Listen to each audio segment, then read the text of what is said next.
오늘 우리가 함께 나눌 말씀은 마태복음 5장 13절에서 20절까지 말씀입니다. 마태복음 5장 13절에서 20절까지 말씀입니다. 네, 다 찾으신 줄로 알고 저와 여러분 함께 교독하시겠습니다. 너희는 세상의 소금이니 소금이 만일 그 맛을 잃으면 무엇으로 짜게 하리요? 후에는 아무 쓸데없어 다만 밖에 버려져 사람에게 밟힐 뿐이라.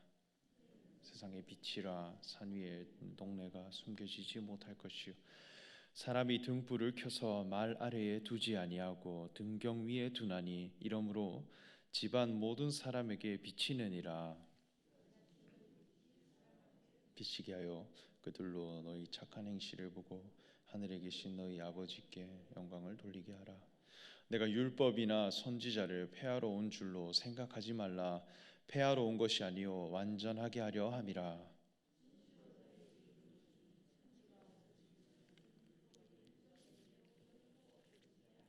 다 이루리라. 그러므로 누구든지 이 계명 중에 지극히 작은 것 하나라도 버리고 또 그같이 사람을 가르치는 자는 천국에서 지극히 작다 일컬음을 받을 것이요 누구든지 이를 행하면 가르치는 자는 천국에서 크다 일컬음을 받으리라. 함께 읽겠습니다.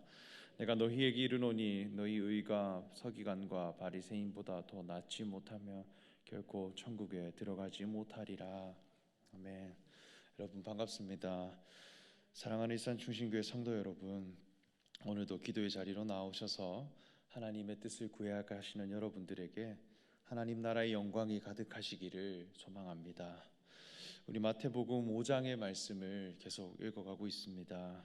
이 마태복음 5장 말씀은 예수님께서 제자들을 향해 가르치신 산상수훈에 관한 말씀입니다. 이 산상수훈의 주제라고 한다면 그것은 바로 하나님의 나라입니다. 하나님의 나라는 어떠한 곳인지, 그리고 어떠한 가치로 이루어져 가는 곳인지 사람들은 전혀 알지 못하기에 예수님은 제자들을 향해 천국은 어떠한 곳인가 이 개념을 알려주셨습니다. 그리고 그 가르침의 내용으로 들어가 보면 어떤 이론을 전하는 것이 아닌 어떤 사람이 될 것인가 이것을 말씀하는 것을 우리는 알 수 있습니다. 어떠한 사람이 되어지는 것과 하나님 나라가 이루어져 가는 것, 이것은 아주 밀접한 관련이 있다는 것입니다. 그래서 심령이 가난한 자, 그리고 애통한 자, 그리고 의에 줄이고 목마른 자, 이러한 어떤 사람에 대해서 말씀하시는데 이 자는 결국 누구인가 할 때 예수님이십니다. 예수님이 먼저 우리에게 가장 애통한 분으로 오셨고 가장 의에 줄인 분으로 우리에게 오셨고 화평케 하시는 분으로 우리에게 오셨는데 그분 안에 하나님 나라가 있더라는 것입니다. 그러므로 우리는 이 말씀을 통해 하나님의 아들 되신 예수 그리스도, 그분은 어떠하신 분인가 이것을 발견해 간다면 하나님 나라가 우리에게 저절로 밝히 보여질 것이라 확신합니다. 다음으로 이어진 말씀이 이제 너희에 대해서 말씀하시는데 이는 예수님을 따르는 제자들에 대해 말씀하십니다. 하나님 나라에 속한 백성들의 삶은 어떠해야 하며 그러한 예수 그리스도를 따르는 자들의 삶은 어떠한 정체성을 가지고 살아야 하는지 그것을 가르쳐 주십니다. 그런데 말씀을 쭉 읽어가 보면 소금 이야기도 나오고 등불 이야기도 나오고 빛 이야기도 나오고 율법 이야기도 나오고 절마다 소재가 계속 바뀝니다. 그래서 읽다 보면 이게 도대체 무슨 말인가 헷갈리기도 합니다. 그런데 처음부터 끝까지 같은 주제를 가지고 하는 말씀입니다. 그 주제가 무엇인가 20절에 나와 있습니다. 우리 20절 말씀을 함께 읽어보겠습니다. 시작. 내가 너희에게 이르노니 너희 의가 서기관과 바리새인보다 더 낫지 못하면 결코 천국에 들어가지 못하리라. 아멘. 의에 관한 말씀입니다. 이 의라고 하는 것은 옳음의 법입니다. 무엇으로 옳다 여길 것인가? 그 옳음의 기준을 가진 자가 되어야 하나님 나라에 합당한 자가 될 것이다. 이렇게 말씀합니다. 왜냐하면 하나님 나라는 의로부터 세워진 곳이기 때문입니다. 그 의라고 하는 것은 서기관과 바리새인들과는 다르다고 했습니다. 그들은 하나님의 율법을 행함으로 하나님께 인정받고자 하는 그런 신앙을 가진 자들입니다. 그래서 잔과 대접에 겉은 깨끗한 자들이나 속은 음란과 방탕으로 가득 차 있다 하였듯이 무엇에 관심을 두느냐 할 때 겉모습에 늘 관심을 둔다는 것입니다. 어떠한 겉형식을 가지고 그리고 어떠한 겉모습을 꾸며서 하나님께 나아갈 것인가, 이것이 주된 의로 삼는 자들인데 우리는 이것보다 더 나은 의를 확보한 자가 되어야 할 것이다. 이것을 예수님은 말씀하십니다. 그러므로 이 가르침을 통해 우리는 어떠한 신앙의 의를 갖추어 갈 것인가, 이것을 함께 찾아가면 좋겠습니다. 먼저 13절 말씀을 보면 너희는 세상의 소금이니 소금이 만일 그 맛을 잃으면 무엇으로 짜게 하리요 말씀합니다. 소금 이야기인 것 같지만 사실 어떤 사람이 될 것인가에 관한 말씀입니다. 소금에게 있어서 가장 중요한 것은 존재의 목적입니다. 소금과 맛의 관계가 있다는 것입니다. 이 소금의 목적이라 하는 것은 짠맛을 내기 위해 존재하는 것입니다.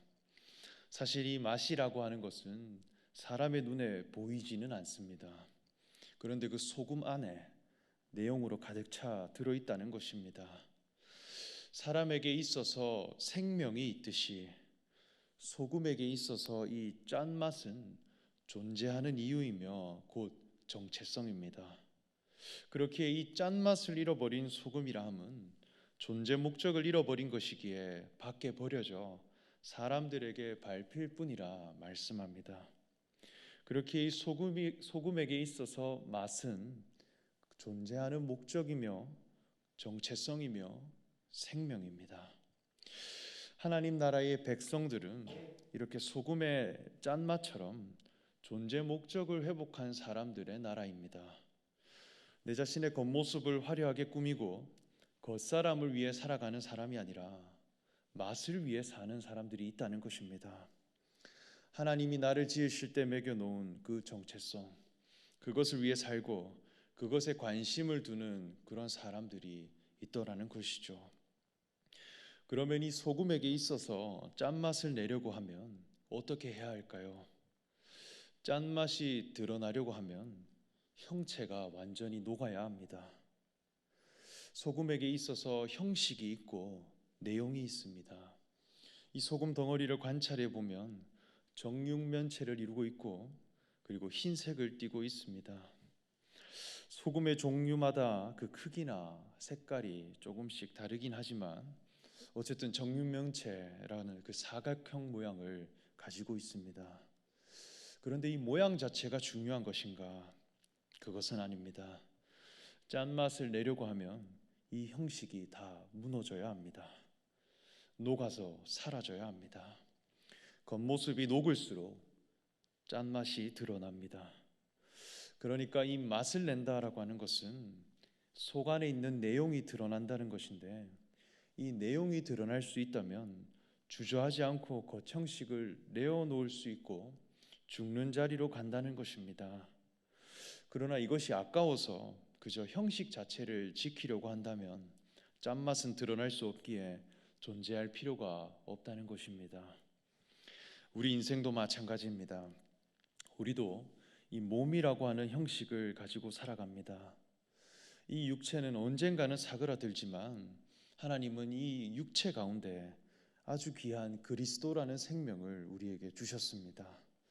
이 그리스도가 하나님 나라의 맛입니다. 이 맛을 내기 위해서라면 나의 죽음도 유익함이라 여기며 내어놓고 나의 체면과 나의 자존심과 나의 유능함조차도 십자가에 내어줄 수 있는 사람이 있다는 것이죠. 하나님이 사람을 지으시고 그 코에 생기를 불어넣으시고 하나님의 형상으로 우리를 지으셨습니다. 그 하나님의 형상이 우리의 존재 목적입니다. 이것을 표현하는 것을 위해 나의 겉사람을 내어놓을 줄 아는 사람이 하나님 나라의 백성입니다. 나의 소유, 나의 자존심, 내가 살아오면서 형성되어진 내 자신의 어떤 겉사람의 형식들, 이것을 다 지켜가고 이것 자체를 그저 소중하게 여긴다면 하나님 나라의 맛이 드러나지 못한다는 것이죠. 저는 결혼을 하면서 아내를 통해 참 많은 것을 깨닫게 되었는데, 그 중에 하나가 아가씨가 아줌마가 되는 것을 보았습니다. 아가씨가 있고 아줌마가 있습니다. 이 둘의 차이가 무엇일까요? 사실 같은 사람입니다. 그런데 아가씨가 살아가는 것과 아줌마가 살아가는 것은 전혀 살아가는 관심사가 다릅니다. 아가씨로 살아갈 때는 무엇이든지 자기를 위해 살아갑니다. 손톱을 길러 매니큐어도 바르고 이쁜 장신구도 달고 예쁜 옷도 많이 입고 다닙니다.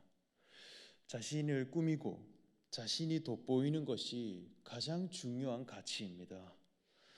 그런데 아줌마라고 하는 이 사람은 생명을 낳은 자입니다. 생명을 낳게 되면 이제 엄마로 살아가는 것입니다. 그때부터는 매니큐어도 포기하고 예쁜 장신구도 포기하고 원피스도 다 포기합니다. 자기 자신을 꾸미기 위해 살아가면 이 엄마라는 정체성을 드러낼 수 없기 때문입니다. 자신으로부터 나온 이 생명이 더 귀하기 때문에 자기 겉모습은 다 포기하는 자리로 나아가더라는 것이죠. 우리 속에 그리스도의 생명이 내 안으로 들어오시게 되면 내 안에 신앙의 거듭남을 경험하게 됩니다. 그러면 이 귀한 생명을 위해 살고 죽는 그런 아줌마가 되어진다는 것입니다. 내 안에 계신 그리스도, 이 생명이 가장 귀하기에 이분이 드러나시고 이분이 표현되어지고 이분이 나에게서 나타나는 것이 가장 소중하기에 나를 지키고 내 육체를 꾸미고 내 겉사람을 지키기 위해 사는 것이 아니라 이 그리스도를 전해가고 그리스도를 표현하고 그리스도를 선언하는데 나의 모든 겉사람을 내어놓을 줄 아는 그런 목적 지향적인 사람이 된다는 것입니다. 이러한 길을 걸어가시는 저와 여러분 되시기를 소망합니다. 또 이어서 말씀하시기를 14절 말씀에 너희는 세상의 빛이라 산 위에 있는 동네가 숨겨지지 못할 것이요 사람이 등불을 켜서 말 아래에 두지 아니하고 등경 위에 두나니 이러므로 집안 모든 사람에게 빛이 느니라 말씀합니다. 이 말씀도 마찬가지입니다. 등불의 목적이 있습니다. 그 목적은 빛을 밝히기 위함입니다. 그러나 이 빛을 밝히기 위해서면 기름을 채워야 합니다. 빛을 밝히지 못하는 등불은 존재 목적을 상실한 도구입니다. 우리 자신이 빛이 되어야 한다는 것이죠. 기름을 채워서 빛을 밝히는 등불처럼 우리 속에 그리스도라는 내용을 채워 진리의 빛을 밝혀야 할 그런 사명이 있다는 것이죠. 이 등불이 켜지면 말 아래에 두지 않고 등경 위에 둔다라고 했습니다. 이것은 우리 자신이 모든 사람들이 볼 수 있는 자리로 나아가는 것입니다. 그저 숨어 있고 감추는 것이 아니라 내 존재감을 나타내고 내 안에 계신 이 진리가 나에게 채워진 거룩한 이 그리스도가 모든 사람들이 볼 수 있도록 표현하고 드러내는 자리로 나아간다는 것입니다. 우리가 삶을 살아갈 때 있어서 편안하게 살려고 하면 절대 튀면 안 됩니다. 사람들의 눈에 띄면 안 되고 오히려 철저히 내 자신을 감추어야 합니다. 그래서 가만히 있으면 절반이라도 간다는 말이 나온 것 같습니다. 그러나 우리의 존재 목적은 빛을 밝히기 위함입니다. 이 그리스도라고 하는 귀한 정체성을 선언하고 어둠 가운데 있는 세상을 향해 우리가 나아가서 지음받은 목적을 드러내고 진리 대신 예수 그리스도를 선언하는 등불 같은 존재가 되는 것입니다. 하나님이 나를 창조하실 때 계획하신 그 온전한 뜻을 깨닫는 자가 되면 우리 자신이 얼마나 존귀하고 소중한 사람인가를 깨닫게 되고 이상하게 자존감이 높아집니다. 아무리 피곤하고 때로는 힘든 일이라 할지라도 이 거룩한 신앙이 전해질 수 있다면 나아갈 수 있는 자가 되고, 때로는 이것으로 인해 비난을 받는다 할지라도 우리가 그 길을 갈 수 있는 자가 된다는 것입니다. 아기 예수님께서 이 땅에 탄생하셨을 때 헤롯 왕은 그 생명을 죽이고자 하였습니다. 이 거룩한 신앙이 나타나게 되면 누군가는 죽이고 싶고 훼손하고 싶어 하는 사람들이 나타납니다. 선악과를 먹은 사람은 늘 비교하고 겉모습으로 판단하고자 하는 마음이 있기 때문입니다. 빛이 드러나면 저절로 표적이 됩니다. 그래서 이 거룩한 신앙을 확보할수록 비난의 표적이 되어집니다. 이렇게 등경 위에 들려진다라고 하는 것은 결코 쉬운 일이 아니에요. 그러나 예수님께서 말씀하시기를 16절에 이같이 너희 빛이 사람 앞에 비치게 하여 그들로 너희 착한 행실을 보고 하늘에 계신 너희 아버지께 영광을 돌리게 하라 말씀했습니다. 우리의 행실을 통해 하나님 아버지가 영광을 받는, 우리가 영광 돌리는 삶을 살아야 한다는 것입니다. 우리의 존재 목적을 이루며 살아가는 것이 나를 지으신 이를 영광되게 하는 것입니다. 아버지는 우리에게 생명을 주신 분입니다. 아버지의 모습을 드러내는 것이 아버지를 영광되게 하는 것입니다. 이것이 예수님께서 우리에게 보여주신 삶입니다. 예수님은 자신이 존경받고 자기 자신을 지키기 위해 사신 분이 아닙니다. 오히려 그리스도를 선언하시기 위해 십자가를 지신 분입니다. 하나님이 사람을 지으신 목적을 깨닫게 하기 위해 죽음조차도 내어주신 분입니다. 그러한 예수님께서 하나님의 아들로 다시 사셨습니다. 이것이 승리한 것이고 하나님 우편에 올려지신 영광된 분이십니다. 소금이 무너져 짠맛을 낸 것과 같고 빛을 비추이는 등불로 사신 것과 같습니다. 그분을 통해 거듭난 우리 자신도 그 길을 함께 걸어가기를 원합니다. 제 자신이 살아가는 날 동안 저에게 주어진 모든 소유와 저의 육체를 통해 그리스도가 드러나는 그런 삶을 살기를 원합니다. 때로는 청년들을 만나고 때로는 성도님들을 만나갈 때 날마다 내 삶을 통해 그리스도가 남겨지는 삶을 살기 원합니다.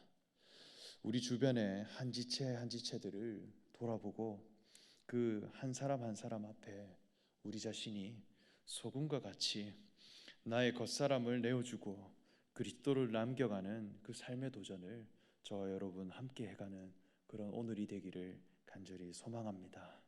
우리 시간 함께 기도하겠습니다. 하나님 감사합니다. 예수님께서 산상수훈으로 말씀해 주신 그 가르침이 오늘날 우리의 심령에 심겨 우리가 주님을 더욱 발견하게 하시고 예수님의 삶이 우리에게 밝히 보여줘 천국의 기쁨이 회복된 자가 되게 하여 주시옵소서. 복음을 위해 자기 목숨을 내어놓을 줄 아는 자로 살아가게 하시고 그리고 거룩한 길을 걸어가는 그런 그리스도인이 되게 하여 주시옵소서. 예수님의 이름으로 기도합니다.